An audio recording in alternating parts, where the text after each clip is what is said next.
கமலஹாசன் ஒட்டுமொத்த இந்திய சினிமாவிலேயே சினிமாவின் அனைத்து துறைகளையும் கரைத்து குடித்தவராக உள்ளார்.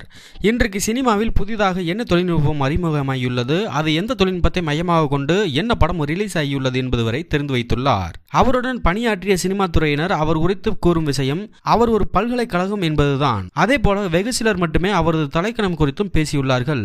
இப்படியான நிலையில் ஒரு படப்பிடிப்பின் போது இயக்குனர் அவருக்கு ஒரு காட்சியை விளக்கும் போது நடித்து காட்டியுள்ளார். இது கமலஹாசனை கோபப்படுத்தியுள்ளது. கமலஹாசன் நடிப்பில் கடந்த ஆண்டு வெளியான படம் இந்தியன் 2 பெரும் எதிர்பார்ப்புக்கு மத்தியில் சங்கரின் இயக்கத்தில் லைகா புரொடக்ஷன் தயாரிப்பில் உருவான இந்த படம் ரிலீஸ் ஆகி படுதோல்வியை சந்தித்தது.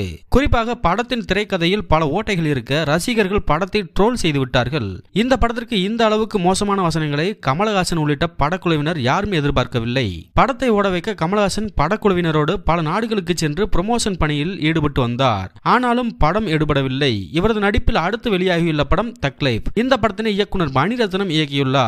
இதையடுத்து அன்பு, அறிவு ஆகியோரின் இயக்கத்தில் நடித்துள்ளார். இதற்கிடையில் இந்தியன் 3 படமும் ரிலீஸ் ஆக உள்ளது. ஒரு படப்பிடிப்பின் போது இயக்குனர் அவருக்கு ஒரு காட்சியை விளக்கும் போது நடித்து காட்டியுள்ளார். இது கமலஹாசனை கோபப்படுத்தியுள்ளது. அது எந்த படம், யாரு அந்த இயக்குனர் என்பது குறித்து பார்க்கலாம். கமலஹாசன் நடிப்பில் உருவாகி பெரும் வெற்றி படமாக மாறிய படம் வேட்டையாடு விளையாடு.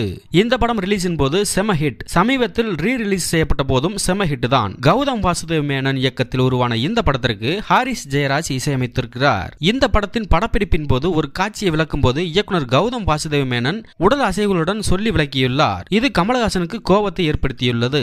தனது கோபத்தை வேறு யாரிடமோ அவன் யாரு எனக்கு நடிப்பு சொல்லிக் கொடுக்க என கேட்டுள்ளார். இது கௌதம் மேனன் காதுகளில் விழ அதிலிருந்து கமலிடம் காட்சியை விளக்குவதோடு நிறுத்தி கொண்டுள்ளார். இது தொடர்பாக அவரே சமீபத்தில் பேட்டி ஒன்றில் தெரிவித்துள்ளார். அதேபோல் அந்த படத்தில் வரும் கண்ணு வேணும்னு கேட்டியாமே எனும் காட்சியை படமாக்கும் போது கமலஹாசனே தான் தனது கண்ணை விரித்து காட்டினார்.